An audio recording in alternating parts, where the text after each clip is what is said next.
lessons that I've learned from centenarians. That's folks that are over 100 years old. Got to thinking about it, and I thought, I ought to pass these on while I can still remember it, and maybe it will be a benefit to somebody else. I count very strongly the blessing of the people that God puts in my life. And I've been blessed.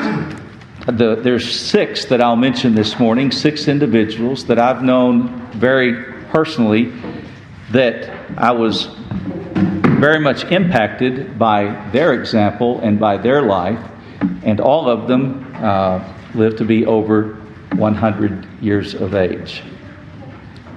Interesting, when I begin to think about the lessons that I learned from them, there's some things that are very similar with all of them.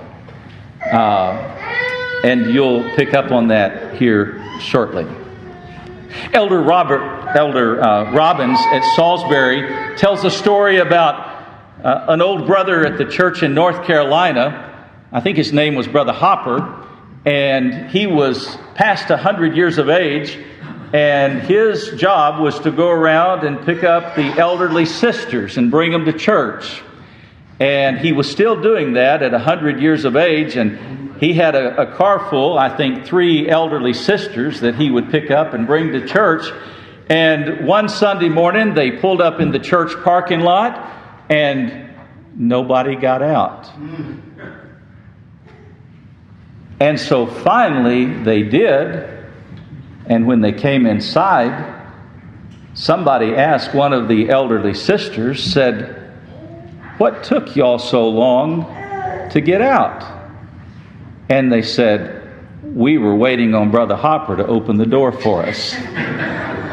So at 100 years old, I guess you still need to be exercising that. The first time I met somebody that was 100 years old, I was 15 years old, and I was at my pastor's house, Elder George Johnson, and he lived on a farm, and I'd never even seen anyone that I knew of that was 100 years old. And in the conversation, he told me, he said, "Well, the neighbor down the street, we rent her farm, and she is 105 years old." And I said, would it be possible to meet her? I'd never met anyone that was that old. And he picked up the phone and called, and we went down and met her. Her husband had passed away. Her daughter's husband had passed away, and her daughter lived with her. Her daughter, the sister, she was actually a member of another Primitive Baptist church in Lubbock, which was not that large. There were 4 different factions of Primitive Baptists. Thank goodness they've all come together now, and there's one faction of Primitive Baptists. But there were 4 different factions of Primitive Baptists. And she was a member of another Primitive Baptist church, she and her daughter. And so we went up and we met with her, and when we went into the house, it was like stepping back in time, back into the 20s or 30s.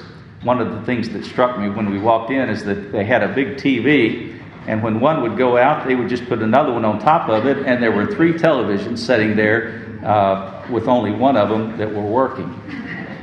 They worked on a farm. They lived on a farm. The mother was 18 when her daughter was born, so the daughter was 87, the mother was 105, and they both looked like they were ancient. They really did. And I'm 15 years old, and that's how it stuck in my mind. And I remember that they continued to raise their garden, they continued to grow their food, they continued to put up their food and things like that, even at that age. And several funny stories. I began to visit them, and they wanted to go buy some new dresses. Probably hadn't had new dresses in 25 years, and they wanted to go to Kmart. Well, if you can imagine, I had a little Toyota Corolla, and the wheelchair would stick out the back. We couldn't close the trunk, and here I'm driving a 105-year-old and an 87-year-old to Kmart. And it was quite an experience. Then I started taking them to church, and I enjoyed the blessings of being able to fellowship with them. One story went that they were at the bank. The daughter was in line at the bank, at the teller, and they had an old 55 Buick Special, black Buick Special, great big old car. The daughter was standing in line. They wore these old-time bonnets, kind of like your daughter had the other day, except really, really old-fashioned, the old-time bonnets. And this man went up to the daughter who was standing in line and said, I'm just intrigued by this bonnet that you have, that you're wearing. And said, I'm just amazed about that. Where did you get it, or did you make it, or what happened? And the daughter turned to the gentleman and she said, if you think this one's something, you ought to see the one my mother's wearing out in the car. He went out and visited with the 105-year-old as well. But they lived together, they took care of each other, and they were a blessing to each other. And the last time that I went to see them, the mother's health had declined, Sister Martha Knowles, 110 years of age, that she was now confined to the bed. The daughter had fallen and broken her hip, and they had some outside care come in a little bit. But the last vision that I picture in my mind, they didn't have any grandchildren, didn't have any great-grandchildren, was going in to visit and seeing a 92-year-old daughter in her wheelchair next to the side of her mother's bed feeding her 110-year-old mother.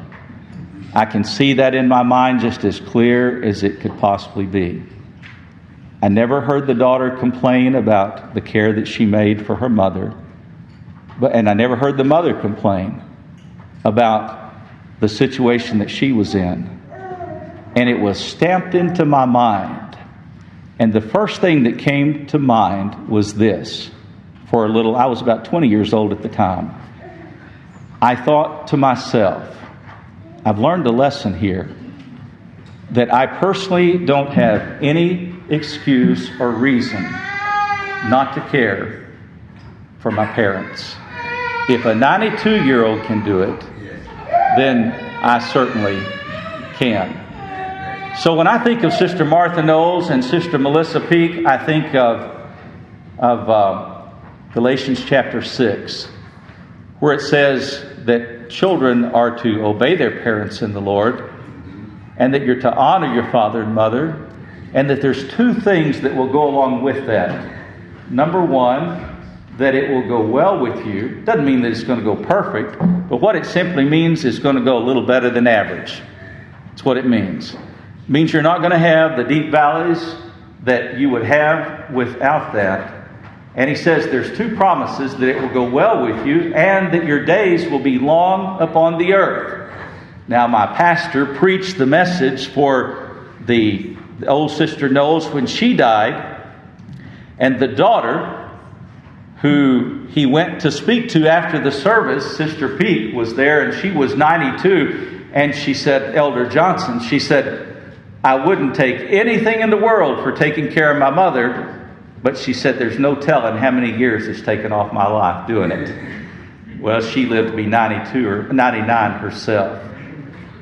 But I think about the example of honoring your father and your mother, and that's stamped into my mind. The second one that I'll mention to you, Mamie Matilda Bailey Olson. That was a great aunt of mine. I'd been to Oklahoma City to a business meeting that we had, and I was driving back home to Lubbock, and I stopped in Chickasha, Oklahoma. It's an Indian name, and it's just south of Oklahoma City. And I looked up my aunt who lived in a nursing home there. Her children had died. And I went to visit her, and she was in her late 90s at the time. And the situation that I found was just terrible. She didn't have any children, didn't have any family. She wanted me to write something down, and when I opened the drawer by the nightstand, roaches came out from around the side. When I began to look closer, that was the situation that her room was in. And I found that the sheets weren't clean, the clothes weren't clean. It was a horrible situation. I went on home, and I was about 20 at the time, 22. And I'd wake up at night thinking about the situation that she was in. So I went to the local nursing home there in Lubbock, Texas. Never been there before. And I met with the director there, and I told her my situation. I said, how in the world could I move her here? At least somebody could at least check on her. And she told me the steps, and I had no idea what I was getting involved in at all. But I knew that anything would probably improve her situation. And so made arrangements. I had a good friend that was a chiropractor. We borrowed a van. We put a mattress in the back of it. I went to Oklahoma, to Chickasha, Oklahoma. We loaded her up in the back of that van. She laid down the whole way and made the 8-hour trip to Lubbock, Texas. And we put her in a home there in Lubbock. I would visit her several times a week, and I got to know her pretty well. She grew up with her dad passing away when she was 2 years old. Died from an appendicitis attack. My granddad, who was her brother, was 6 weeks old. Left their mother with 6 children to raise and no income. And her mother raised her and 5 other children all by herself back in the early 1900s. She never complained. She was always content. But one thing that stood out to me that I was amazed about is that she never worried. I don't know where I got my worry from, but it wasn't from her. She never worried. And some of the scriptures tell us that we're to not let our hearts be troubled. We're not to be anxious for nothing. That we're to realize that it really is in the hands of the Lord. And we're to remind ourselves that the battle is the Lord's.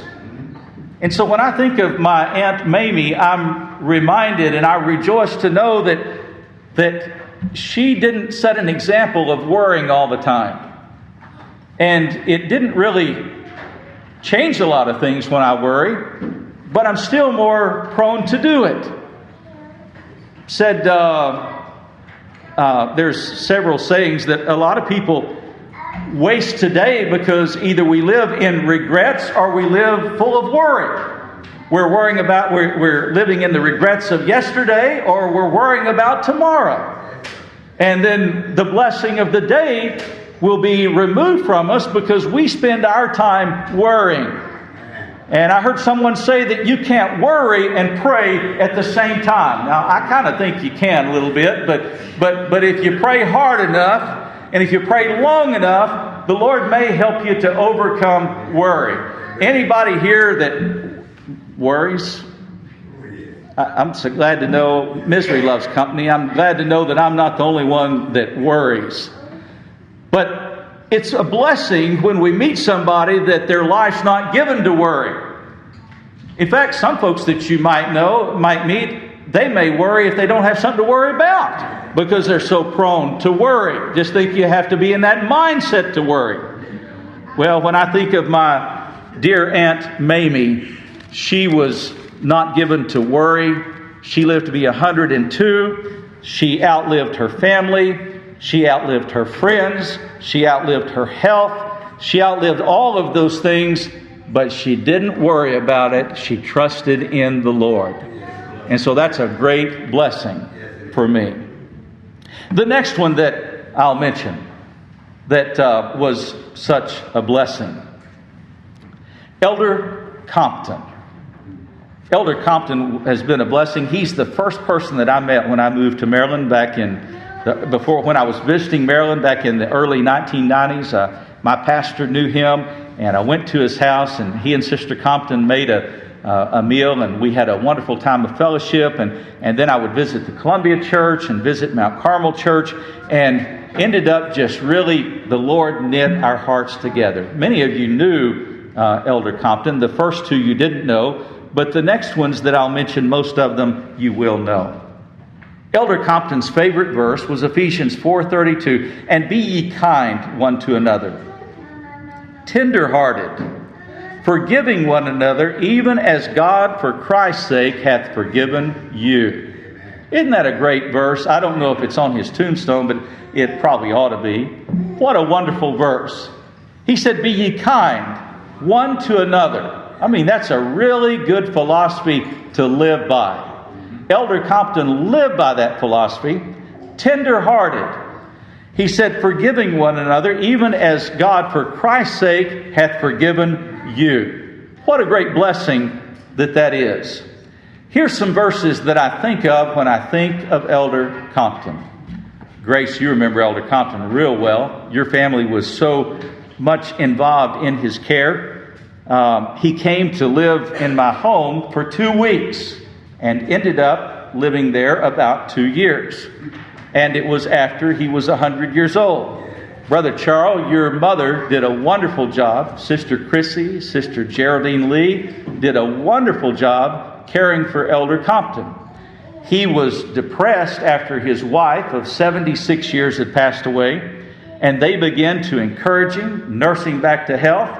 And after he was 100 years old, he recovered. He was able to preach again. He was able to travel again. He preached in 21 different churches in 17 different states after he was 100 years old. In fact, one day, he preached in 3 different states. He preached in Maryland. There was an afternoon service in Pennsylvania. And there was an evening service in New Jersey. Preached in 3 different states, 101 years old.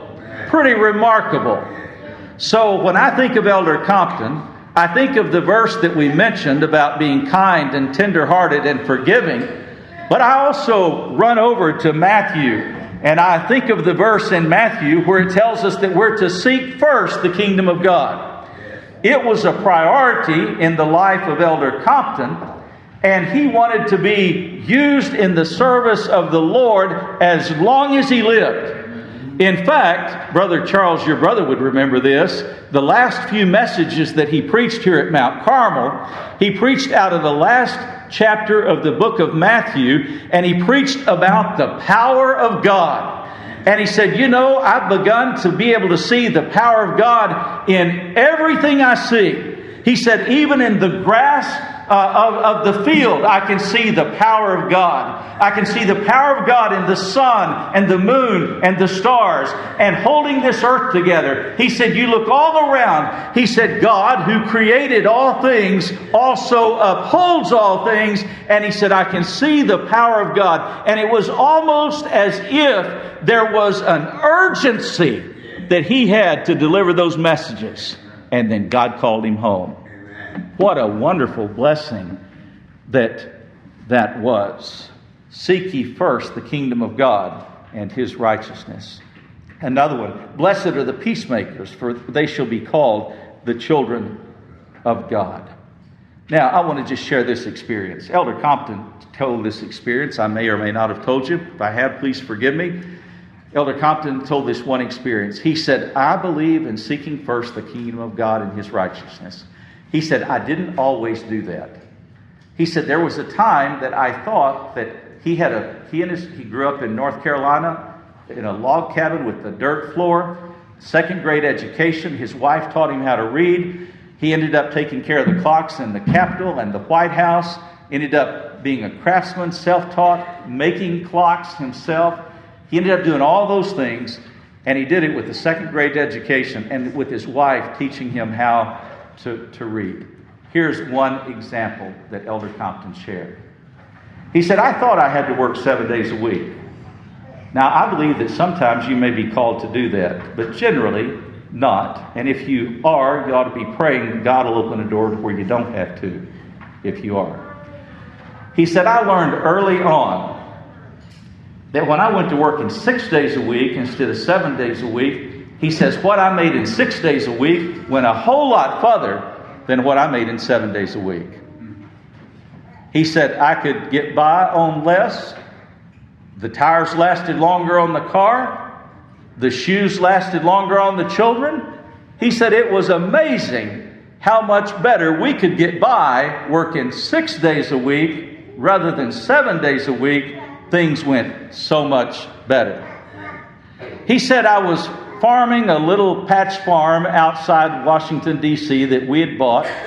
for $100 an acre. Bought 100 acres for, I think, $100 an acre, or I believe that was the size of it.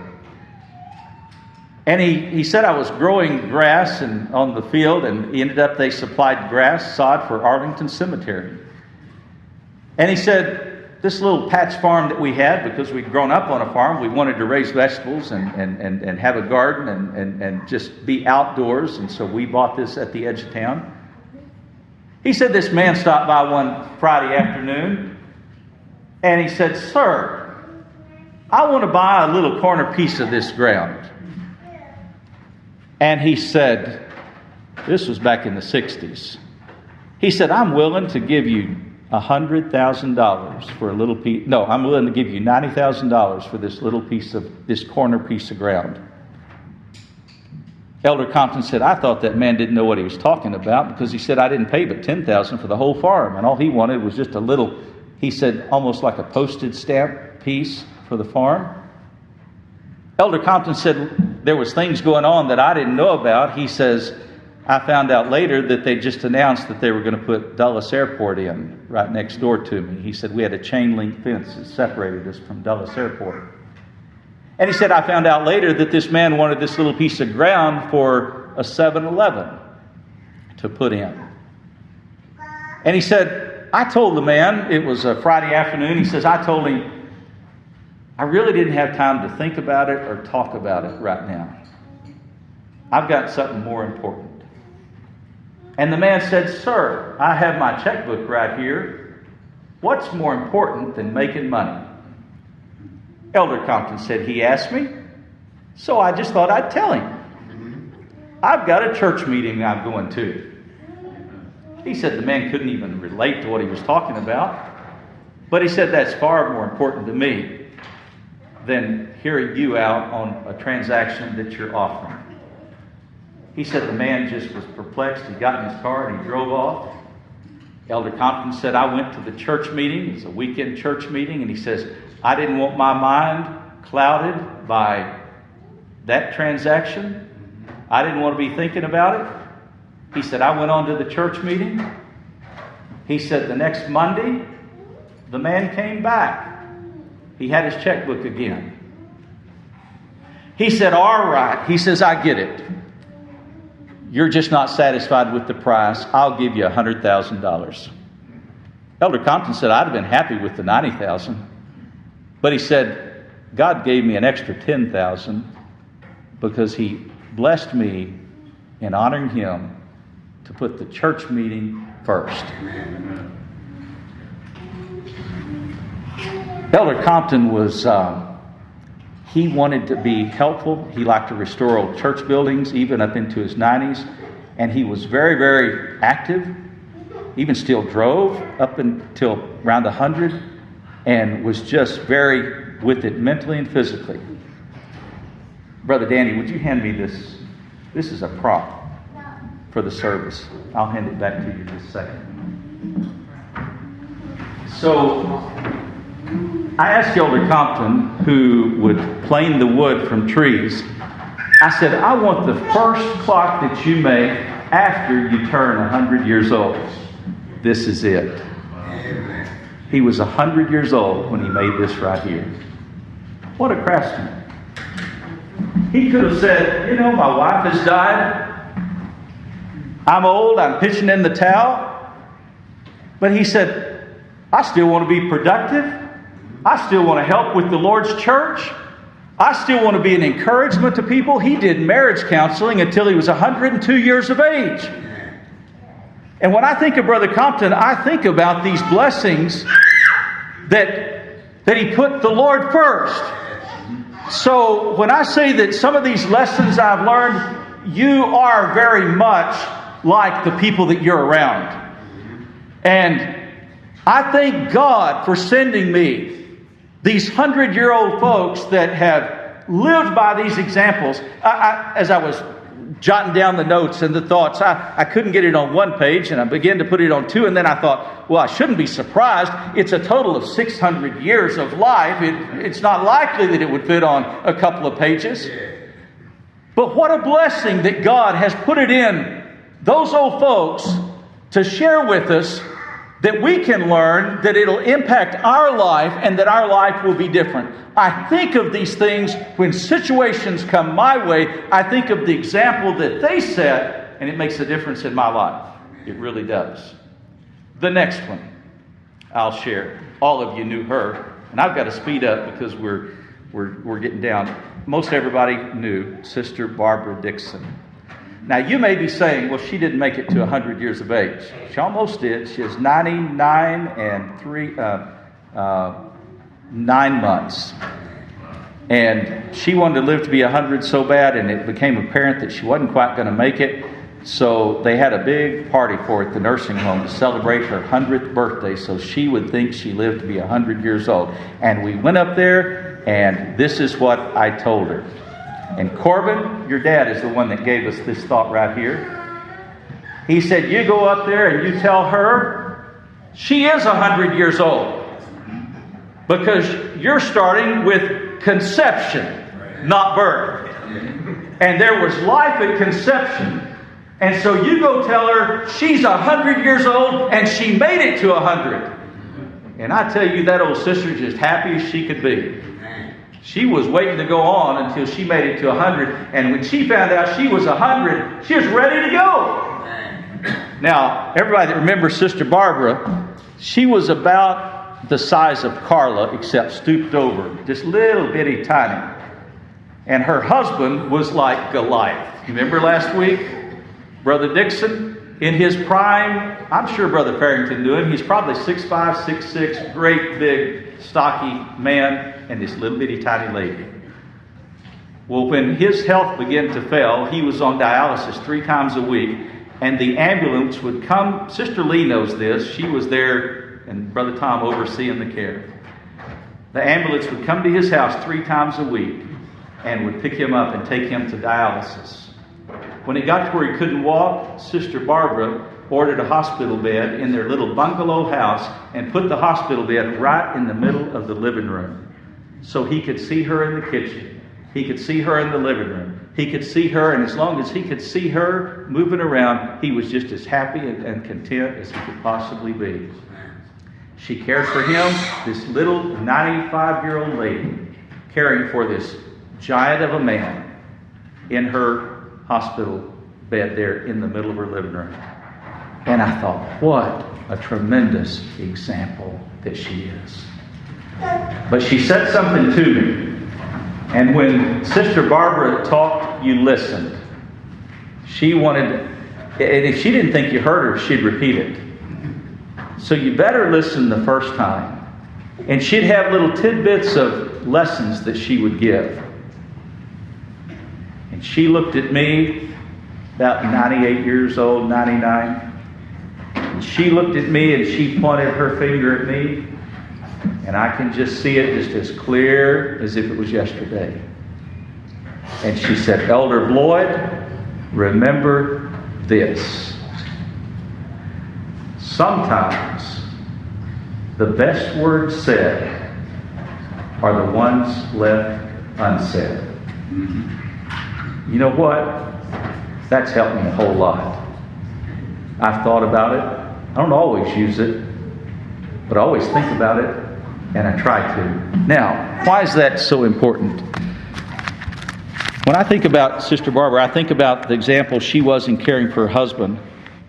But I can run over to James, and I can see where we're given instruction about, not so much, there's much instruction given about what we do say, but here James in James chapter 3 talks about what we don't say, or directing our tongue.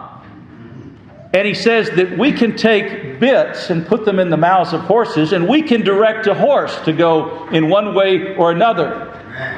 We can take a small helm of the ship, and with the rudder, we can direct an entire ship. But he says we don't have the power to tame this little instrument called the tongue. So when I think of Sister Barbara, I'm reminded of sometimes the words that I say, maybe I should have left them unsaid. Now, one of the examples that I remember from Brother Don Richards when he preached here, great lesson that he preached here. He said, sometimes you say something and you wish you could take it back. Anybody ever been there? I mean, as soon as you say it, you think, boy, I wish I could take that back. He said it's about like this.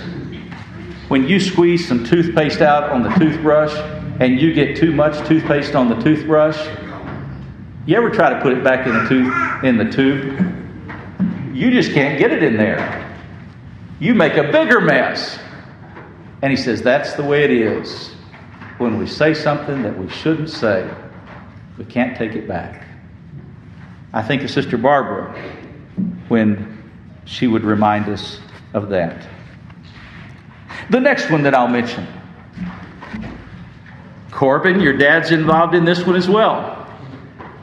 He sent me a link to a news story, and this was about 3-4 years ago, and it was to another 100-plus-year-old.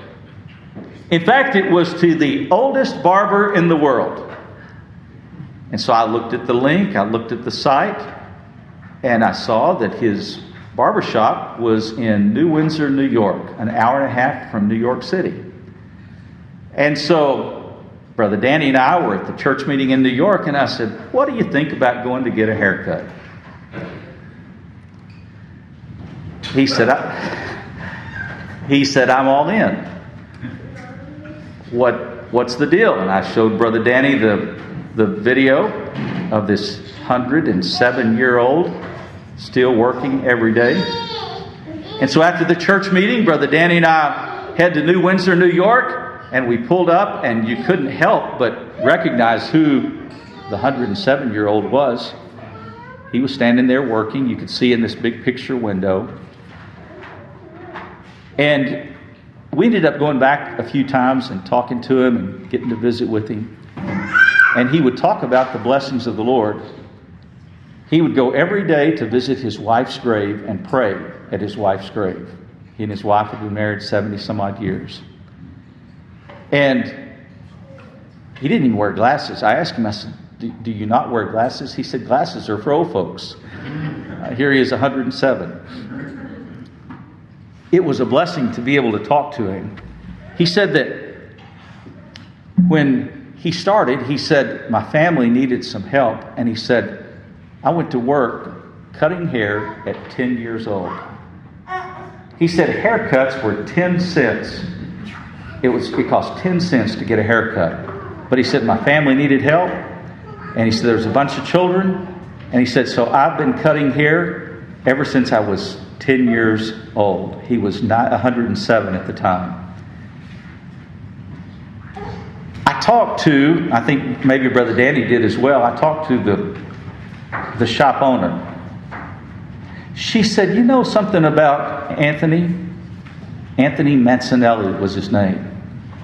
She said, you know something about Anthony that's different from all the rest of the employees? She said, he never calls out. She said, in fact, we'll look over at the rest of the employees and they're on their telephones. And Anthony's sitting there steadily cutting hair, sweeping the floor, steady as he could be. He said, I changed barbershops at 105 because he says I wasn't getting enough hours. And he said, I wanted enough hours. And he said, so I changed barbershops so I could get enough hours. There is clearly a pandemic that we're experiencing in America today that young folks are not taught to work. They're not taught the responsibility of work. You know, the mindset that we have today is, what can I get out of it? What can I get for what I do? I interview a lot of people. We have a lot of employees, and I interview a lot of people. And the first question that people generally ask are, what are the benefits? Or how much vacation? Or things like, what can I get out of it? Rather than what can I give? Elder Compton said, I came up when there were no jobs around. He said, I came up in the Depression, and he said, I was determined to get a job. And he said, I went to the first place that I went to. He said, I told the man I needed a job. And he said, young man, I can't even pay the employees I have, much less hire somebody else. And Elder Compton said, sir, I'm willing to work for you 1 week for free just to see if I qualify. And if I qualify, I would appreciate anything you give me. Elder Compton said, I thought if you gave me anything, it was more than what I had. I didn't have anything to lose. Did you know you take that mindset, you can go get a job just about anywhere. You sure can. It'll work. But there's something else that we're missing today. And it's not just young folks, it's other folks as well. God has called us to work, to provide for our families. In fact, he says that somebody that doesn't work is worse than an infidel. That simply means an unbeliever. And he goes on to say that a person that won't work ought not to eat. Now, I don't know about you, but I kind of like to eat. I'm going to sign up for the next meal. I am. But he says if somebody doesn't work, they ought not to eat. Well, do you know that if you don't work and you don't eat, you'll probably decide pretty quick that you want to work. I have good friends that own several restaurants around, the Bayou in Haverty Grace, Mamie's in Aberdeen. You can tell I don't miss out on any meals, all these restaurants. None of them can get enough help because people simply don't want to work. And people are being paid to stay at home. And they don't have the incentive to work. There's two things. God will bless you if you work. If you need money, you can go get it through working. You sure can. But there's also another blessing that you'll receive as well. And Anthony Mancinelli had this, and it's a disservice to young people that are not taught this when they're young. There is a great satisfaction in just simply doing a good job. My mother taught me at an early age. She says, you need to make sure that when you finish something, it was a little bit better than when you started. That's the mindset you ought to have. If you do a good job, there's a great satisfaction that's even above what you can earn through money. Because of the fall in the garden, because of Eve and Adam and partaking of the fruit, we have the curse that's upon us that we're going to earn the living that we have by the sweat of our brow. We are. And that's just how it is. There's a lot of things that I've done that I didn't really enjoy doing. Anybody, do you always enjoy everything you do? I mean, sometimes we have to do things we don't really enjoy. It's kind of like this. There were some things even when I had my grandmother at home, and I would think oftentimes about Sister Knowles and Sister Peak. And the last 2 years, my grandmother was bedfast in the bed. And I tell you, you learn to do things that you didn't think you could do. You really do. And oftentimes, if there's something that I really don't enjoy doing, this is how I think about it. I don't like having a flat tire. But if I have a flat tire, I'm going to get out and change it as quick as I can so I can get on down the road. If there's something that we're just not real excited about doing, just treat it like it's a flat tire, get it changed, and move on down the road. Anthony Mancinelli set an example, even into old age. Brother Danny and I went back when he turned 108. After we got a haircut, we took Anthony. Danny said, I'm thinking about asking him to give me a shave as well. I said, there is no way I'm going to have a 108-year-old give me a shave. We took him out to an Italian dinner. He's a little Italian fellow. Before we took him out, he said, I need to run home first. He went home and he put on a suit and tie, came back with his 83-year-old son, 57-year-old daughter, and we had a wonderful visit. By the way, he was still driving at 107 years of age. We saw him. We were his last customers. We saw him walk out. I said, I've got to see this. We parked across the street. He said, Brother Danny said, you're stalking him. I said, this is a once in a lifetime. I've got to see if this man can drive. He got in the car, and with a measure of haste, he pulled out of that parking lot. I couldn't believe it. Isn't that right? I couldn't believe it. He set a really, really good example. Now, we've got 5 minutes, and the last one that I'll mention is one that we all knew, that I don't even really need to say anything, and that's Sister Perry. Here's some verses that I think of with Sister Perry. I'm glad Sister Linda's on the line, because she knows how we love Sister Perry, the memory of Sister Perry, the example of Sister Perry, her mother. Here's what I think of when I think of Sister Perry. Philippians 4:11 through 13. I was just going to mention verse 11, but I'm going to mention the ones before it, because I think of this. Not that I speak in respect of want, for I have learned. Well, after 104 years, you do learn some things. I have learned in whatsoever state I'm in, therewith to be content. I know both how to be abased, and I know how to abound. Everywhere and in all things I am instructed, both to be full and to be hungry, both to abound and to suffer need.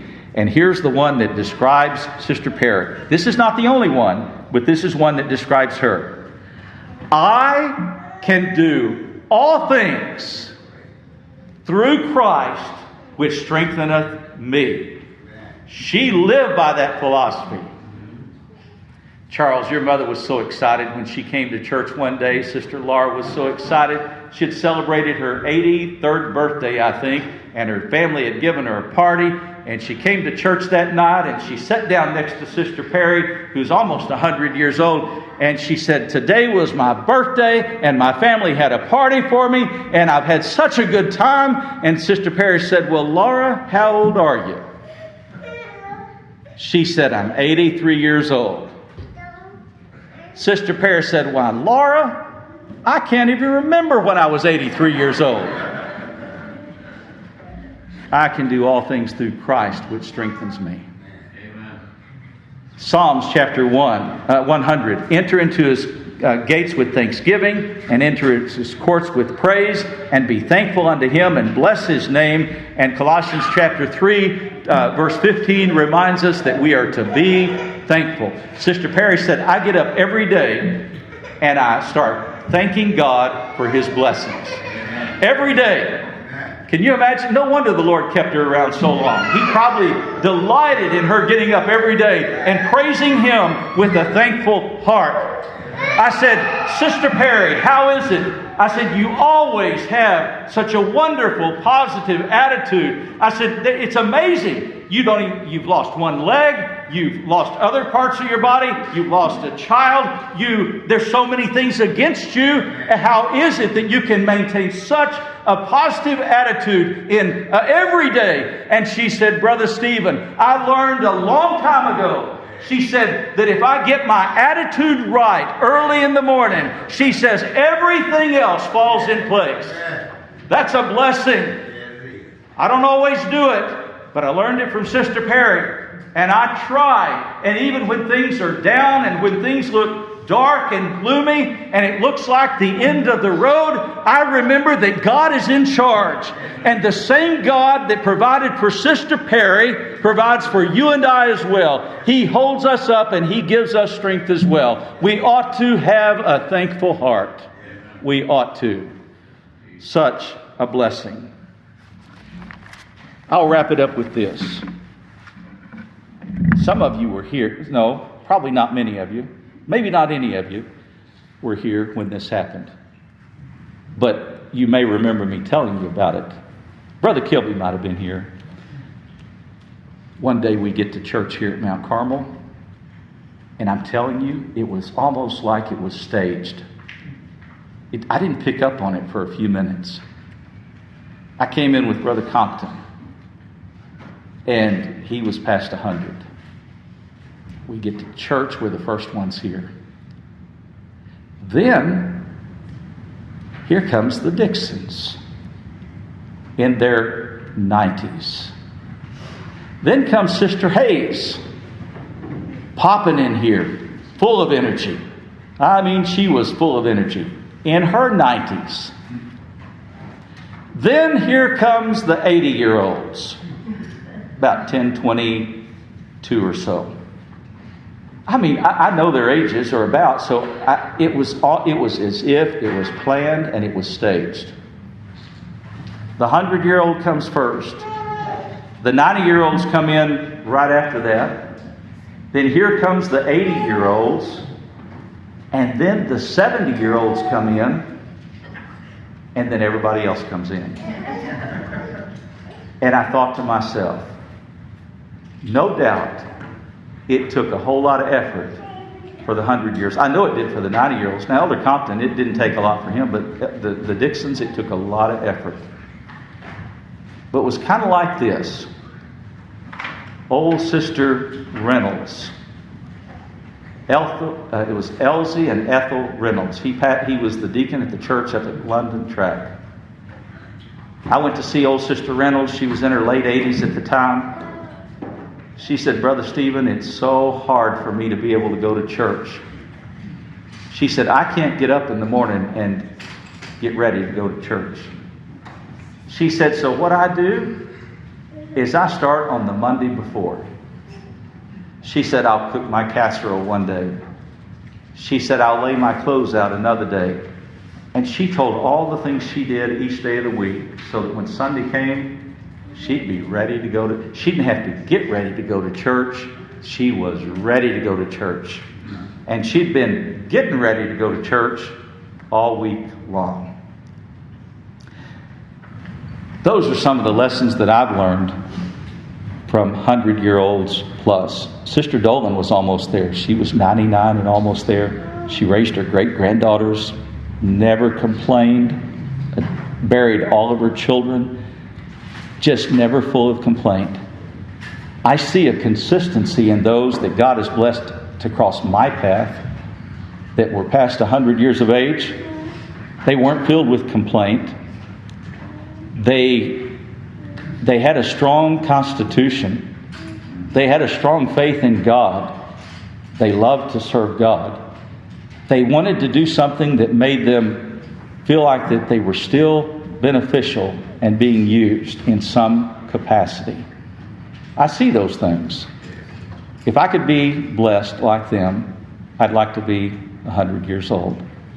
If I can't, if I lose my mind and I can't pick and choose, then I'm ready to go on and be with the Lord. But if I can be an encouragement and an example for somebody else that will help them in their life, what a great blessing that would be. I'm thankful that God has put these 6, I know some more 100-year-olds, but these are the 6 that I know, that some of them you know, that have made an impact upon my life. And I'm thankful that God put them in my life. May God bless you.